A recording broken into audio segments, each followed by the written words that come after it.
Здравствуйте, дорогие друзья! Меня зовут Зинифе, и это видео для тех, кто изучает русский язык. Сегодня я хочу поговорить с вами на тему, связанную со временем. В одном из прошлых видео мы уже говорили на тему, связанную со временем.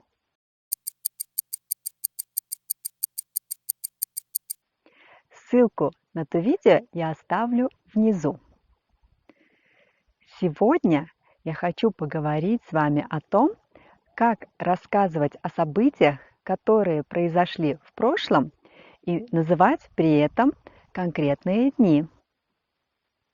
Например, о событии, которое произошло в прошлом, мы можем сказать: это было в прошлый понедельник.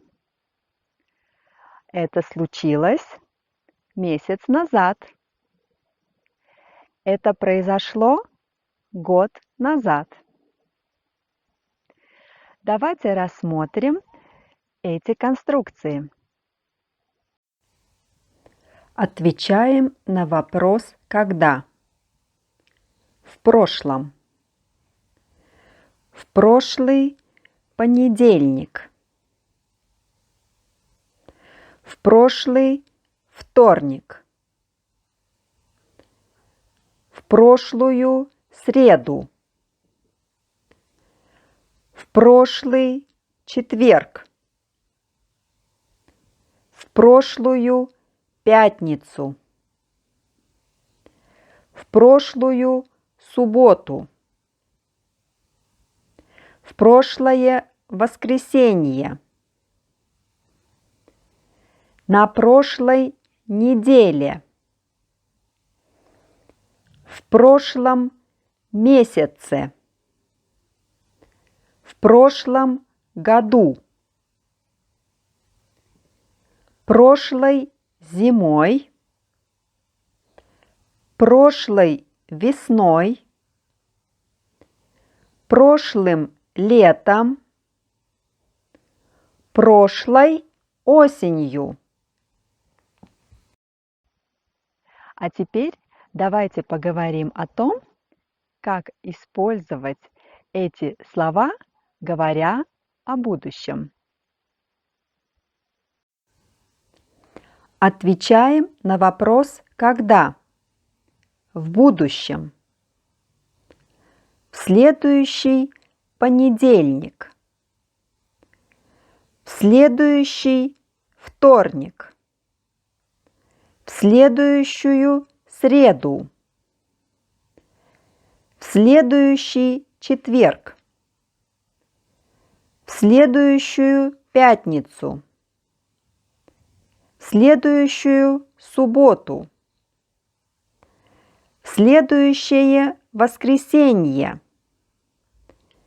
На следующей неделе. В следующем месяце. В следующем году. Следующей зимой. Следующей весной. Следующим летом. Следующей осенью. О чем-то, что произойдет в будущем, мы можем сказать: это случится в следующий понедельник. А теперь рассмотрим эти конструкции в предложениях. В прошлую субботу мы были в клубе.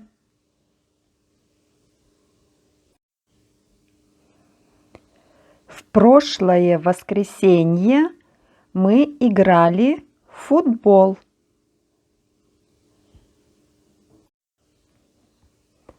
На прошлой неделе мы устроили пикник.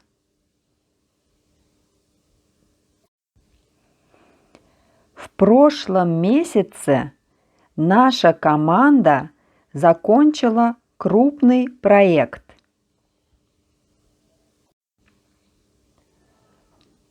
Прошлым летом они отдыхали на море. В следующее воскресенье Марина будет готовить завтрак. На следующей неделе я пойду на выставку. В следующем месяце я планирую закончить ремонт в своей новой квартире. Следующим летом мы поедем в Париж.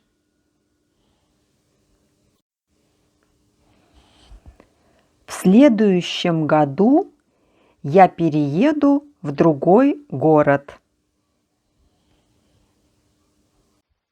Дорогие друзья, я надеюсь, это видео было вам интересным и полезным. Вы можете подписаться на мой канал и посмотреть другие видео. Надеюсь, они тоже будут вам полезны. А если это видео вам понравилось, поставьте, пожалуйста, лайк. На сегодня я с вами прощаюсь. Всего вам доброго. До свидания. Увидимся в новых видео. Пока-пока.